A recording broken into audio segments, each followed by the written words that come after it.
집에서 방송으로 기도하시는 여러분, 주의 성령이 예배하는 그 자리에 임재하기를 주의 이름으로 기도합니다. 이사야 62장은 이사야로부터 100년에서 한 150년 후인 선민 이스라엘이 바벨론 포로와 귀환 시대를 배경으로 기록된 책인데요. 그래서 이거를 구약 속의 신약이라는 별명을 가지고 있습니다. 70년 동안 이제 노예 생활을 하게 되니까 얼마나 힘들겠어요. 정체성이 다 사라지고 현실이 너무 암담하고 참담하죠. 희망이 보이지가 않습니다. 사람들 일마다 탄식이 나오고 이제는 예루살렘을 재건할 그런 기력조차가 없어요. 미래를 생각하면 미래가 보이지 않아요. 그래서 사람들이 다 얼굴이 우울하고 낙심하고 절망 상태에 있을 때 하나님이 이사야 입을 통해서 정말 희망의 메시지를 선포합니다. 시온의 의가 빛같이 빛이 나며 예루살렘의 구원이 횃불같이 온 천하에 드러날 것이다. 이방 나라 이방의 임금들이 모두 이스라엘의 영광을 볼 것이다. 얼마나 희망찬 말인가요? 정말 깜깜하고 잿빛 그런 슬픈 환경에 아주 성광과 같이 새벽발같이 이런 희망의 말을 들으면 얼마나 마음이 벅차오르겠습니까? 이거 보면 하나님이 자기 백성을 향해서 아주 놀라운 계획을 가지고 있다는 것을 알 수가 있습니다. 아픔과 고난의 터널을 지나서 광명의 소망의 메시지를 주님이 하고 계신 거죠. 그래서 지금은 너희들이 힘들고 고달픈 노예 생활을 하지만 하나님이 너희를 구원하실 거야. 시온의 의를 빛같이 빛나게 하실 거야. 그렇게 하시는 미래의 소망을 주는 말씀입니다. 오늘 우리가 만나는 하나님은 어떤 하나님일까요? 여러분, 쉬지 않고 일하시는 하나님을 우리가 발견하게 됩니다. 우리 하나님은요, 게으르지 않아요. 우리 하나님은 하여간 쉬지 않고 일하시는 분이에요. 동작이 빠르셔요. 그리고 이 천하 만물을 다 지고 나서 그냥 막연히 구경하는 구경꾼 하나님이 아니에요. 인류 역사를 친히 다스리시며 수레바퀴를 돌리시는 분이 우리가 섬기는 하나님이 되는 것입니다. 예레미야 33장 2절을 보면 일을 행하는 여호와 그 일을 지어 성취하는 여호와 그렇게 말을 했어요. 무엇보다도 자기 백성이 타락할 때 방치하지 않고 그들을 거룩으로 다시 이끌기 위해서 아주 힘쓰고 애쓰시는 그 하나님을 우리는 성경을 통해서 발견하게 됩니다. 그래서 오늘 1절에 봤더니 나는 시온의 의가 빛같이 예루살렘의 구원이 횃불같이 나타나도록 시온을 위하여 잠잠하지 아니하며 예루살렘을 위하여 쉬지 아니할 것인즉 그렇게 말을 하고 있어요. 이것은 1차적으로는 이스라엘이 바벨론의 포로로부터 해방되는 것을 말하지만 궁극적으로는 메시아를 통해서 자기 백성을 하나님께서 해방시키시고 또 빛나게 하겠다는 약속이 되는 것입니다. 우리 하나님은 쉬지 않고 자기 백성을 위해서 일하시는 하나님. 그래서 공의가 빛같이 구원의 횃불이 들려질 때까지 사력을 다하시는 분이 우리가 섬기는 하나님이십니다. 그래서 자기 백성을 상실한 대로 내버려 두지 않고 약속을 주시고 손을 붙들고 회복시키는 그 하나님, 그 하나님이 얼마나 좋은 하나님입니까? 그래서 우리 하나님은 나를 바꾸어 가시는 하나님이세요. 그 사람의 출발점이 그렇게 중요하진 않습니다. 현재의 신분이나 위치 이게 중요한 게 아니에요. 학벌이나 재산 이게 중요한 게 아니에요. 우리 하나님은 높이기도 하시고 낮추기도 하시는 하나님 아십니까? 그래서 조약들 가지고 또 진주를 만드시고 잡석을 통해서도 다이아몬드를 만들 수 있는 전능하신 하나님이 되는 것입니다. 인류 역사를 보면 감옥에 있던 요셉을 불러서 그 당시 최고의 강국인 애굽의 지도자가 되게 했잖아요. 모세는 80세 난 무기력한 노인인데 하나님이 그를 들어가지고 민족을 구원하는 영도자로 만들지 않았습니까? 다윗은 일간 목동에 지나지 않았지만 그를 불러서 이스라엘의 왕으로 삼았어요. 하나님은 이 구두수성공 무디를 불러서 100만 명을 주께로 인도하셨죠. 테레사라는 작은 수녀를 통해서 인도의 비밀을 돌봤습니다. 그러고 보면 온 세상이 다 하나님 손에 있는 거예요. 또 우리의 가능성은 하나님 안에서 발견돼요. 이거를 아는 것이 인생의 참 지혜가 되는 것입니다. 그래서 하나님은 나의 새로운 가능성이다. 항상 나에다가 하나님을 보탤 줄 알아야 되는 거예요. 그래서 여러분 너무 길이 없다고 낙심하지 마시고 광야의 길을 내시는 그 하나님을 만나기를 바랍니다. 문이 닫혔다, 낙심하지 마세요. 우리 하나님은 닫힌 문도 여시는 하나님이세요. 그래서 여러분 실타래가 너무 얽혀갖고 끝났다, 하나님은 그 얽힌 것도 다 풀 수 있는 그런 전능하신 지혜로우신 하나님이 되십니다. 애굽에 40년간 종노릇 하던 이스라엘 백성을 강한 손과 편팔, 이 강한 손과 편팔로 인도했다고 성경은 거듭말하지요. 그런데 이 구원의 주인공이 순종하지 못하고 타락하고 완고하고 하나님을 배신했어요. 그래서 이 성경은 배신의 역사라고 말할 수가 있어요. 우리 주님의 마음이 아팠지요. 그래서 이사야 48장 1절에 보면 이스라엘 백성에게 너희는 완고하며 내 목의 줄은 쇠의 힘줄이며 내 이마음은 노쇠며 그렇게 말을 했어요. 얼마나 완고하면 야 너네들 목은 쇠 힘줄이야, 너희들 이마는 노쇠야, 하나님이 그렇게 말을 하겠습니까? 그래서 이렇게 돌같이 굽고 아주 단단해진 강팍한 그들을 바벨론으로 보내는 거예요. 그래서 거기는 용광로잖아요. 그래서 거기서 그냥 자비함이 없어요. 고통으로 펄펄 뛰는 거예요. 근데 사실 하나님이 그들을 버린 게 아닙니다. 버린 게 아니고 그들을 새롭게 바꾸려는 하나님의 선한 의미가 그 안에 있어요. 그래서 이사야 48장 10절에 봤더니 내가 너를 연단하였으나 은처럼 하지 아니하고 너를 고난의 풀무불에서 택하였노라 그렇게 말하지 않습니까? 그래서 여러분 고난도 하나님의 숨은 뜻이었어요. 고난 속에서 내 마음에 악독한 모든 찌꺼기가 다 빠져나가는 거예요. 교만이나 혈기나 세상을 향한 욕정이 고난 속에서 내 마음 속에서 점점 사라지는 것을 우리가 느끼게 되는 것입니다. 그래서 어떨 때는 고난 당하면 끝이구나, 소망이 없구나, 내 인생이 이게 끝나나 보다 낙심하고 절망할 줄 모르지만 사실 고난은 명검을 만드는 하나님의 풀무예요. 이 고난의 풀무에서 수많은 명검들이 나왔어요. 우리 하나님은 투박한 원석 같은 내 안에서도 빛나는 존재를 기대하시고 묵묵히 나를 조각하시는 분이 우리 하나님이십니다. 그거 보면 하나님이 참 대단해요. 이렇게 우리가 잘못 가고 하나님 마음을 기쁘게 못할 때는 내팽개칠 수도 있잖아요. 포기할 수 있잖아요. 너 말고도 많아, 너 말고도 넘쳐, 너 기대했는데 어떻게 그 모양이냐, 너 못 쓰겠다, 그 쉽게 던지는 그런 분이 아니에요. 여전히 기대하시고 여전히 포기하지 않고, 그리고 내 곁에 서서 너 할 수 있어, 실패한 자리에서 너는 일어날 수 있어, 다시 설 수 있어, 내가 너와 함께 할게, 내가 너의 손을 붙들게 하시는 분이 우리 하나님인 것입니다. 내가 너를 멋진 너로 만들 거다. 미운 오리 백조 만들듯이 하나님이 너를 멋지게 만들 거야.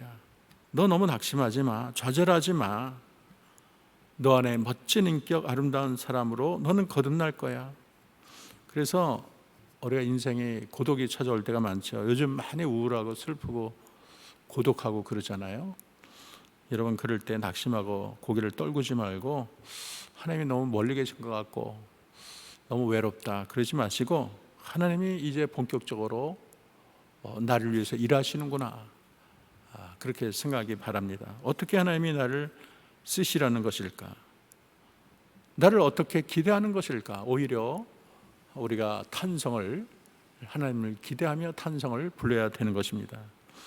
그래서 아무리 훈련이 힘들고 진이 빠질지라도 여러분 이 기간 동안에 어두운 터널을 잘 지나면 광명의 빛으로 우리 하나님과 걷게 된다는 것을 잊지 말아야 되겠습니다. 그러므로 우리는 시편 37편 5절 6절에 보면 내 길을 여호와께 맡기라. 그를 의지하면 그가 이루시고 내 의를 빛같이 나타내시며 내 공의를 정오의 빛같이 하시리라 그랬어요. 우리는 이 말씀을 꼭 부여잡고 내 인생의 나침판으로 삼아야 되겠습니다. 그래서 여러분, 나를 위해서 쉬지 않고 일하시는 하나님은요, 우리 인생의 비극을 희극으로 바꾸세요. 여러분 눈의 눈물을 웃음으로 바꾸세요. 그리고 내 머리에 화관을 씌우시는 분이 우리 하나님이 되는 것입니다. 우리 기독교는 고난 가운데 희망을 발견하는 종교라고 하잖아요. 그래서 십자가가 멸망과 허무함으로 끝나는 게 아니죠. 그 안에 생명이 있고 영생이 있잖아요. 씨앗이 썩지만 썩나요? 새로운 싹이 나오잖아요.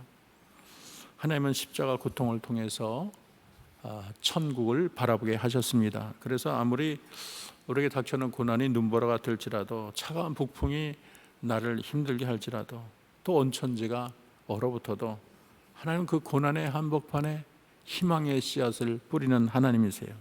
반드시 그게 싹을 날 겁니다. 그리고 점점 자라서 꽃을 피우게 될 것입니다. 그리고 열매 가득한 과수원을 하나님이 기필코 만들게 될 거예요. 그래서 여러분, 너무 가진 것이 없어도, 재산이 자꾸 쫄아들어도 너무 낙심하지 마세요. 뭐 재산 다 잃어도 내 인생 끝났다, 죽으러 가자, 그럴 필요 없어요. 뭐 시험 떨어졌다, 죽자, 그럴 필요 없어요. 여러분, 내가 가진 것이 없어도, 내가 병들어 자리에 누워도, 내 모습이 초라해도, 여러분, 가난한 나를 부하게 하시는 분이 하나님이세요. 거름더미에는 나를 영광의 자리로 올리는 분이 우리 하나님이세요. 그 권능의 하나님, 은혜 하나님을 바라보면 우리 앞에 찬란한 미래가 빛나게 되는 것입니다. 두 번째로는 여호와의 손에 아름다운 면류관으로 삼으시는 하나님.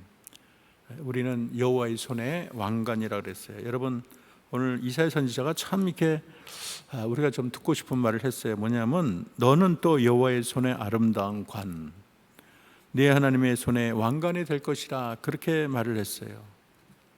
이것은 회복된 시온의 가치와 지위를 말을 하고 있습니다. 시온은 앞으로 여호와에게 있어서 아주 찬란한 면류관이 될 것이야. 면류관이라는 건 왕의 위엄을 상징하잖아요. 왕의 위엄을 이 왕관이 상징하는 거예요. 그래서 이 왕관을 성경은 이제 면류관이라 그러는데, 면류관이 왕관입니다. 왕은 그 나라의 가장 존귀한 자고요, 일국의 대표자 아닙니까? 그래서 왕이 태어나면 국민이 경사가 나고 대단하죠. 잔치 벌이고. 그래서 왕은 온 국민의 추앙을 받아요. 그리고 옛날에는 왕이 지나가면 나라님이 지나갔다라고 막 머리를 숙이고 그랬잖아요. 그리고 왕의 얼굴을 용안이라 그랬잖아요. 얼마나 귀합니까? 왕의 몸을 뭐라 그랬어요? 옥체라 그랬잖아요. 이렇게 존엄한 왕을 가장 잘 드러내는 것은 왕관이에요. 그렇기 때문에 이 왕관은 대부분 금이나 보석, 존귀한 것으로 그 장식을 하지요. 여러분, 영국의 여왕의 왕관을 본 적이 있나요? 엘리자베스 여왕이 즉위할 때 왕관은 다이아몬드 2868개, 진주 273개, 사파이어 17개, 루비 5개로 장식했다 그래요. 그만큼 그 왕관이 귀하고 아름다운 것입니다. 근데 오늘 성경 62장은 시온이 아름다운 왕관과 같다. 얼마나 좋은 거예요. 그것도 그냥 사람들 손에 들려는 게 아니고 이 세상을 지으신 여호와의 손에 들린 왕관이다. 여러분, 한번 상상을 해보세요. 여러분, 세상의 왕관은 기껏해야 70년, 80년이죠. 100년, 1000년 가는 왕관은 어디 있습니까? 그리고 왕관은 오래되면 기념물로 그냥 장식장에 들어가 있잖아요. 근데 오늘 시편 이사야 60편의 시편은 세상을 영원히 통치하신 하나님의 손에 들어있는 왕관이라 그러니 얼마나 존귀합니까? 여러분, 그래서 여러분 자부심을 가지세요. 세상에서는 여러분의 삶이 구차할 줄 몰라요. 우리 다 흙집에 살잖아요. 우리 다 흙으로 만드는 존재죠. 우리 이 세상에 영원히 살 게 아니잖아요. 근데 여러분, 묵묵히 주의를 최선을 다하십시오. 교사로, 찬양대로, 또 주차봉사로, 안내로, 성전 곳곳이로, 또 수많은 재직 부서 일로, 복음 전도 구역장으로, 아가페로 수많이 수고 많이 하잖아요. 이게 다 여호와의 영원한 멸류관이 되기 위한 그런 과정이라는 걸 잊어서는 안 되겠습니다. 그래서 여러분 하루에 이게 시간을 떼어서 하나님께 바치는 시간, 하나님과 교제하는 시간, 하나님과 1대1로 예배하는 시간, 이게 얼마나 귀한지 모르겠어요. 다 여러분은 주님의 손에 들린 빛나는 왕관이라는 것을 잊어서는 안 되겠습니다. 마지막으로 하나님은 우리를 헵시바와 뷸라라고 불러요. 2절에 봤더니 이사야는 너는 여호와의 입으로 정하실 새 이름으로 일컬음이 될 것이며 그랬어요. 이름이 이제 그 사람을 대변하는 거죠. 이름이 바뀌었다는 것은 존재 변화 아니겠습니까? 근데 하나님께서 주의 성도들에게 주신 이름이 헵시바와 뷸라예요. 헵시바는 나의 기쁨이 그에게 있다. 헵시바, 나의 기쁨이 그에게 있다가 헵시바예요. 누군가의 기쁨이 된다는 건 얼마나 즐거운 일인 거예요. 우리 부모님이 나를 즐거워한다, 내 아내가 나를 기뻐한다, 내 남편이 기뻐한다, 내 자식이 나만 보면 기뻐서 어쩔 줄 모른다. 참 행복한 이야기죠. 근데 오늘 너는 나의 기쁨이야 하는 분이 우리 하나님이라는 거예요. 하나님이 나를 최고의 기쁨으로 여긴다. 이거 굉장히 감사한 거예요. 나는 네가 기뻐. 하나님이 그러는 거예요. 여러분, 하나님이 다 사랑하지만 기뻐하는 자는 그렇게 많지가 않아요.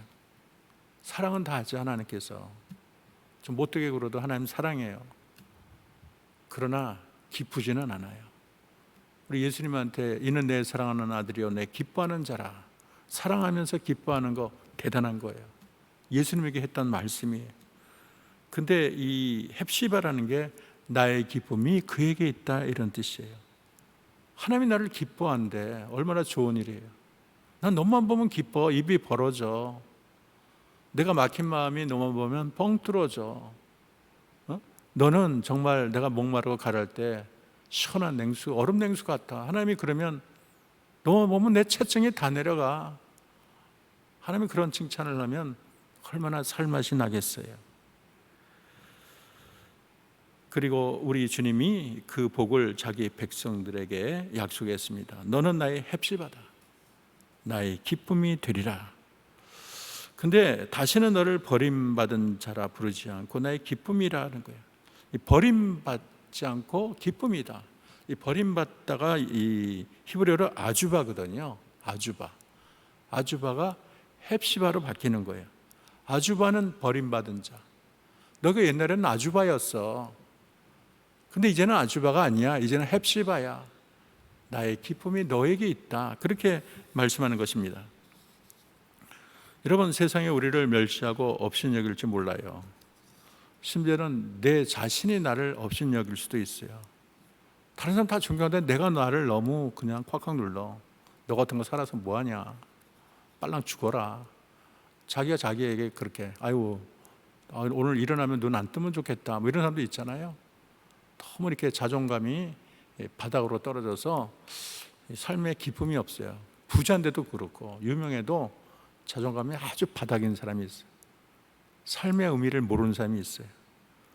근데 우리 주님이 나를 헵시바라 그러면은 얼마나 최고의 기쁨이 되는 거예요. 또 하나님은 뷸라의 복을 약속하십니다. 뷸라라는 게 결혼한 여인이란 뜻이에요. 결혼한 여인이 뭐 대단하냐 그러지만 여러분 생각해 보세요. 지금은 뭐 혼자 사는 게 흠이 아니죠. 뭐 혼자 씩씩하게 잘 사는 사람이 많이 있어요. 그리고 여자가 뭐 쫓겨난다고 해도 뭐 다시 결혼하기도 하고 뭐 쫓겨나면 새로운 직장을 가지기도 하죠. 근데 이사야가 쓰여졌던 2700년 전에 아내가 쫓겨났다. 그건 완전히 삶의 파탄이에요. 이혼하고 쫓겨났다 그러면 길이 없는 거예요. 남편이 자기의 완전한 보호권인데 거기에서 쫓겨났다는 건 불행이에요. 저주받은 인생이에요, 때로는. 근데 하나님께서 나는 너를 홀로 두지 않겠다.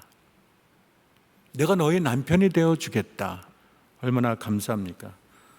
그래서 이렇게 버림받은 아내를 세마마라 그래요. 히브리어로 세마마. 그런데 결혼한 여인은 뷸라예요.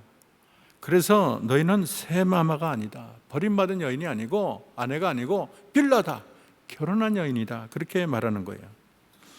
그래서 버림받은 자와 버림받은 여자인 아주바와 세마마가 아니고 주님의 기쁨, 주님의 신분 헵시바 뷸라라고 불리우니까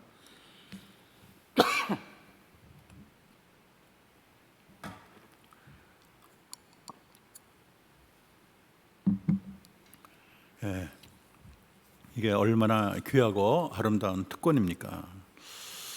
그래서 우리가 살면서 이 세상에 살 때 최고의 기쁨을 골라라 그러면 신랑이 아마 신부를 즐거워하는 모습, 그런 모습이겠죠. 얼마나 가슴이 벅찰까요? 근데 그 기쁨이 인간에게 허락한 최고의 기쁨일 것입니다. 근데 오늘 5절에 봤더니 하나님이 시온을 얼마나 사랑하는지 5절 읽어봅시다. 신랑이 신부를 기뻐한 같이 네 하나님이 너를 기뻐하시리라, 그렇게 말하는 거예요. 시온의 모습이 원래 그런 게 아니죠. 죄로 징계를 받아서 애처롭게 가련하고 버림을 받았다, 남편에게 끊김을 받았다. 이거는 이제 징계를 받아서 바벨론의 포로로 간 이스라엘을 나타내는 말입니다. 황폐한 시온을 두고 그렇게 너희는 버림받았다, 버림받은 여인이다, 그렇게 말을 하는 거예요. 근데 우리 하나님이 이제는 그렇지 않아, 너는 나의 헵시바야 뷸라야 하면서 놀라운 회복을 약속하고 있는 것입니다. 그 장차 메시아에서 회복될 미래의 시온의 모습은요, 상상을 초월하는 거예요. 궁극적으로 이 헵시바는 메시아로 구속함을 받은 교회를 가리키고 있습니다. 물론 교회가 흠도 있고 티도 있지요. 책망을 받기도 하고 지적을 받습니다. 그러나 우리 하나님이 궁극적으로 회복시킬 교회의 모습은 하나님의 손에 들린 왕관과 같고 영화롭고 존귀하기 짝이 없는 눈부신 존재가 되는 것입니다. 그리고 신랑이 신부를 기뻐하는 것처럼 하나님은 자기의 교회를 기뻐하고 계신 것입니다. 여러분, 시편 16편 3절을 한번 다 읽어보겠습니다. 시작. 땅에 있는 성도는 존귀한 자니 나의 모든 즐거움이 그에게 있도다, 그랬어요. 이 땅에 참된 성도, 참된 교회, 그리고 참된 한영교회 모든 성도들 다 하나님의 보배요, 하나님의 참 기쁨이 되는 것입니다. 이사야 62장에 묘사한 이 교회의 완성된 모습, 요한계시록 21장 2절에도 발견됩니다. 한번 읽어볼까요? 내가 보니 거룩한 성 예루살렘이 하나님께로부터 하늘에서 내려오니 그 준비한 것이 신부가 남편을 위하여 단장한 것 같더라, 그렇게 말을 하고 있습니다. 여러분, 하늘에서 내려오는 예루살렘 상상해 보세요. 얼마나 찬란하고 아름답습니까? 황금성이에요. 요한계시록 21장 9절에서 11절은 이렇게 말을 합니다. 내가 신부 곧 어린 양의 아내를 내게 보이리라 하고 성령으로 나를 데리고 크고 높은 산으로 올라가 하나님께로부터 하늘에서 내려오는 거룩한 성 예루살렘을 보이니 하나님의 영광이 있어 그 성의 빛이 지극히 귀한 보석 같고 벽옥과 수정같이 맑더라, 그렇게 묘사하고 있습니다. 여러분, 오늘의 삶이 아무리 힘들고 어렵더라도 여러분 낙심하지 마세요. 너무 내게 모든 게 벅차다, 그렇게 주저앉지 마세요. 내가 너무 늙었다, 병들었다, 여러분 포기하지 마세요. 또 사랑하는 사람이 내 곁을 떠났다고 너무 죽을 것처럼 우울해하지도 마십시오. 지금 내가 모자라 보이겠지만, 흠도 티도 있겠지만, 여러분 오랜 세월 동안 하나님이 여러분을 최고의 걸작품으로 만들고 계십니다. 진가는 결국 나타나기 마련이에요. 여러분은 여호와의 손에 들린 면류관과 같은 존재예요. 오늘의 현실이 아무리 만만치 않고 눈물이 난다고 해도 좌절하거나 낙심하지 맙시다. 지나친 열등감은 나의 정신건강을 해칩니다. 제가 갑자기 생각이 나서 원고에 없던 말인데 하겠습니다. 제가 옛날 살던 부목 살 때 이 언덕이었거든요. 사직로. 그 언덕에 교회가 한 10평 될까? 10평. 산 1번지 교회인가 그래요. 그 사모님 아직 계세요. 안옥남 사모님이라고. 근데 그 목사님이 아주 진실된, 키는 좀 조그만데 진실된 목사님이죠. 근데 암에 걸려 돌아가셨어요. 근데 원래 아내가 전도를 했어요. 아내가 전도를 했는데 이분이 처음에 믿음이 없었는데 아내가 전도를 해서 목사가 됐죠. 근데 목회가 그렇게 잘 되진 않았어요. 근데 가난하니까 그 나라 땅에다가 이제 무허가 건물로 길가에다가 10평 지었으니 뭐 이렇게 잘 되겠습니까? 거기서 생활도 하면서. 근데 그 사모님이 이제 귀신도 쫓아내는 축사 능력이 있어요. 근데 이 축사라는 게 굉장히 어렵죠. 막 칼부림도 하고 쉽지 않대요. 그 귀신이 나갔다가 또 들어오기도 하고. 그래서 기껏 이제 사람 하나 만들어 놓으면 다른 교회 간다는 거예요. 옆에 교회. 그러니까 이 사모님이 아주 속이 상해가지고 여보 우리가 수고하면 뭐해, 저렇게 공들이면 다른 교회 가잖아. 그랬더니 목사님이 여보 여기 앉으세요. 그리고 하는 말이 이게 다 하나님의 양인데 좋은 교회 가면 좋은 거지 왜 그러냐고. 그러더니 전화를 해가지고요, 목사님 우리 교회 성도가 목사님 교회 갑니다. 잘 좀 부탁합니다. 거의 성자 수준이죠. 우리 아버님과도 친했어요. 근데 저희 아버님이 그 다음에 이제 돌아가시고 그 목사님이 먼저 돌아가셨죠. 그런데 제가 저녁에 왔는데 그 사모님이 저를 부르더니 목사님 아버님께서 좋은 데 간 것 같아요. 그러더니 자기 남편 얘기를 하는 거예요. 목사님 제가 어제 꿈을 꿨는데 그 세종문화회관에 세종대왕처럼 자기 남편이 앉아 있더래요. 아주 아름다운 영화로운 그런 왕복을 입고 자기 남편이 앉아 있는데 그 전에 자기 남편이 하나님으로부터 이제 상을 받는데 내가 너에게 고울을 주노라 그래. 고울이라는 게 이제 마을이잖아요. 고울을 주노라 그 장면이 보이더니 그 다음에 이제 장면이 바뀌어서 자기 남편이 세종문화회관에 세종대왕처럼 딱 앉아 있더래. 근데 그 주변에는 굉장히 많은 백성들이 그 왕을 흠모하면서 바라보는 거예요. 근데 자기가 봤더니 자기 남편인 거야. 그랬더니 옆에 사람이 턱 치면서 저 사람을 당신이 아느냐 그러더래. 그랬더니 내가 안다 그러면 산통이 깨질 것 같더래요. 그래서 요만합니다 그랬다는 거예요. 근데 그 목사님이 목회를 크게 한 게 아니에요. 한 10명? 크게 하지 않았는데도 하나님께서 그런 큰 상을 주시는구나. 이 교회 크기 사이즈가 아니고 얼마나 진실되게 목회를 했느냐, 저는 그런 생각을 했어요. 여러분, 세상에서 눈물 나고 힘들고 빛을 못 볼지 모르지만 우리 기독교는 반전의 종교잖아요. 놀라운 영광이 기다리고 있어요. 여러분, 오늘의 현실이 힘들다 할지라도 여러분 왕노릇 탈자라는 걸 잊어서는 안 되겠습니다. 우리 주님의 머리에 쓰는 왕관 같은 존재라는 걸 잊어서는 안 되겠어요. 하나님을 모르고 영원히 멸망할 자는 우주의 영원한 쓰레기가 되는 거예요. 영원히 타오르는. 그러나 하나님을 신실히 잘 섬기는 자는 우리 하나님의 영원한 기쁨의 신부로 또 면류관으로 살게 된다는 것을 잊어서는 안 되겠습니다. 끝으로 여러분이 이 놀라운 정체성에 걸맞는 삶을 살아야 되겠습니다. 왕이 될 사람이 주색 잡기만 하면 되겠어요? 왕이 알만한 품격의 삶을 사는 것이 중요합니다. 빌립보서 2장 15절, 이는 너희가 흠이 없고 순전하여 어그러지고 거스르는 세대 가운데서 하나님의 흠없는 자녀로 세상에서 그들 가운데 빛들로 나타내며 그랬어요. 우리 주님의 손에 있는 왕관처럼 여러분 거룩한 삶, 존귀한 삶, 빛나는 삶을 살아야 되겠습니다.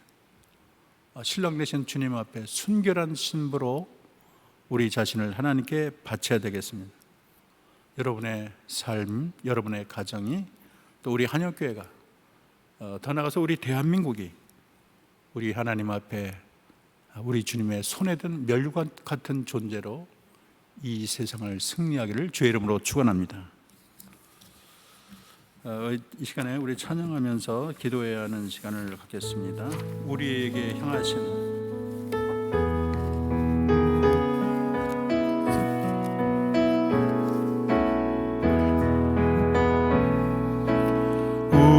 우리에게 향하신 여호와의 인자하심이 크고 크도다 크시도다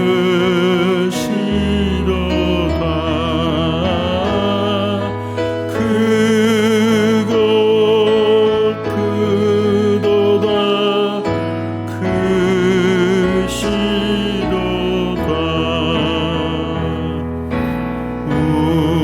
우리에게 하신 여호와의 진실하심이 영원 영원하시도다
생각하면서 우리 잠시 세상에 내가 살면서 한 번 더 부르겠습니다.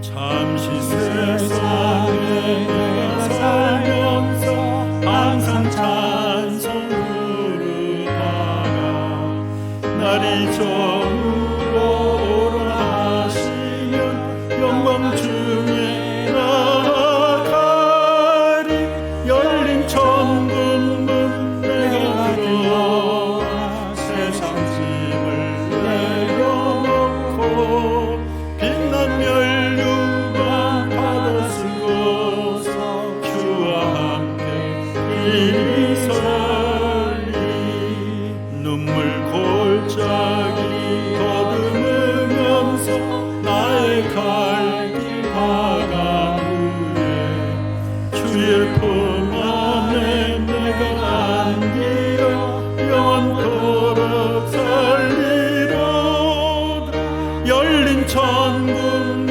내가 들어가 세상 짐을 내려놓고 빛난 멸류관 받아 쓰고서 주와 함께 길을 살리 나의 가는 길마로 험하며 산은 높고 고른 길목 고난 나의 멈출 것 없어도 복된 날이 밝아오리 열린 천국 문 내가 들어가 세상 짐을 내려놓고 빛난 멸류관 받아 쓰고서 주와 함께 길이 살리 한숨 가시고 죽음 없는 날 사모하는